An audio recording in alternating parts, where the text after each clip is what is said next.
Assalamualaikum warahmatullahi wabarakatuh. Perkenalkan, nama saya Septian Andi Saputra. Saya mahasiswa Teknik Elektro Universitas Mula Warman. Jadi di sini saya akan menjelaskan tentang Dota 2 with Large Scale Deep Reinforcement Learning. Eh, Tugas ini dibuat untuk menyelesaikan ujian akhir semester mata kuliah kecerdasan buatan. Jadi apa sih Open AI itu? Jadi Open AI itu adalah perusahaan nirlaba yang ingin mengembangkan kecerdasan buatan yang bersahabat dan dapat menguntungkan manusia secara keseluruhan. Perusahaan ini didirikan oleh Elon Musk, yaitu pendiri Tesla juga dan SpaceX. Jadi baru-baru ini organisasi ini berhasil mengalahkan tim e-sport terbaik di dunia memakai teknologi kecerdasan buatan atau AI. Jadi OpenAI ini membuat sebuah bot dengan tujuan akhir agar dapat membangun artificial general intelligence yang mampu melakukan berbagai macam tugas dalam satu sistem.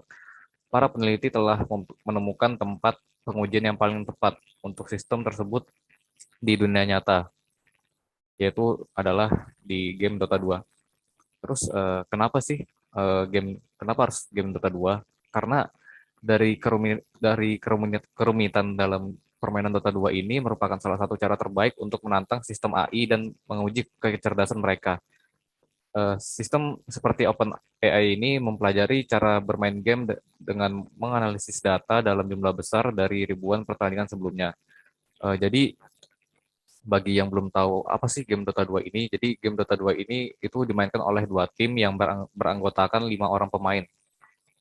Jadi jadi ada dua tim, jadi satu timnya itu beranggotakan 5 pemain, jadi totalnya ada 10 orang. Jadi setiap tim itu memiliki markas yang berada di pojok peta.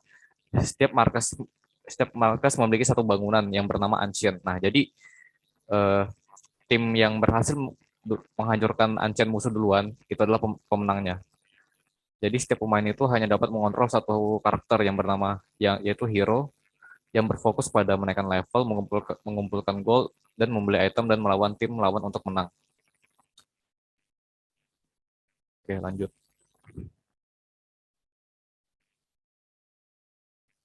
Oke, baik. Jadi di sini ada kutipan dari website OpenAI. Jadi sebenarnya tujuan dari OpenAI itu bukan untuk bermain Dota, tapi kenyataannya itu OpenAI itu menjadikan Dota sebagai tes untuk kecerdasan buatan yang mereka buat. Dota 2 sebagai eksperimen untuk mengaplikasikan machine learning untuk menangkap ketidakpastian dan sifat berkelanjutan dari dunia nyata. Bahkan ketika Anda mengunjungi situs web mereka, para dev telah dengan jelas menyatakan misi mereka, yaitu untuk memastikan bahwa kecerdasan umum buatan memberi manfaat bagi manusia. Kami adalah tim yang terdiri dari 100 orang berbasis di San Francisco, California. Itu Piagam Open AI menggambarkan prinsip-prinsip yang memandu kami saat menjalankan misi kami. Dikutip dari website OpenAI. Selanjutnya untuk memainkan Dota 2, sistem AI harus mengatasi berbagai tantangan. Yang pertama itu long time horizon. Apa sih long time horizon itu? Jadi bot berjalan pada 30 frame per detik untuk waktu pertandingan rata-rata 45 menit yang menghasilkan 80 ribu kutu per game. OpenAI mengamati setiap frame keempat yang menghasilkan 20 ribu gerakan. Sebagai perbandingan, catur biasanya berakhir sebelum 40 gerakan, sedangkan ini berakhir sebelum 150 gerakan. Setiap karakter selanjutnya itu continuous action space. Jadi setiap karakter yang dapat dimainkan dalam game Dota 2 itu yang dikenal sebagai hero dapat melakukan puluhan tindakan yang menargetkan unik atau posisi lain. Pengembang OpenAI memungkinkan ruang menjadi 100.000 kemungkinan tindakan per hero tanpa menghitung aspek permainan yang terus-menerus. Ada rata-rata sekitar 1000 tindakan valid setiap centang. Selanjutnya ada continuous observation space. Itu Dota 2 itu mempunyai map yang cukup besar dengan berbagai hero.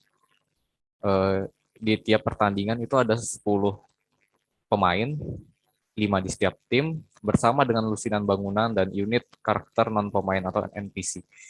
Setiap Sistem OpenAI mengamati keadaan permainan melalui API bot pengembang sebagai 20.000 angka yang merupakan semua informasi yang diizinkan untuk diakses oleh manusia.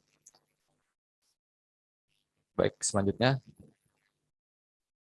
eh, manusia berinteraksi dengan game Dota 2 menggunakan keyboard, mouse, dan monitor. Mereka membuat keputusan secara real time. Dota 2 berjalan pada 30 frame per detik. OpenAI bekerja pada setiap frame keempat, yang biasa disebut time step. Setiap langkah waktu, OpenAI menerima pengamatan dari game yang mengkodekan semua informasi yang akan dilihat oleh pemain manusia seperti health point, posisi, dan lain-lain. OpenAI kemudian mengembalikan di script tindakan ke mesin permainan, pengkodean gerakan yang diinginkan, serangan, dan lain-lain. Mekanika permainan tertentu dikendalikan oleh logika yang ditulis tangan daripada kebijakan.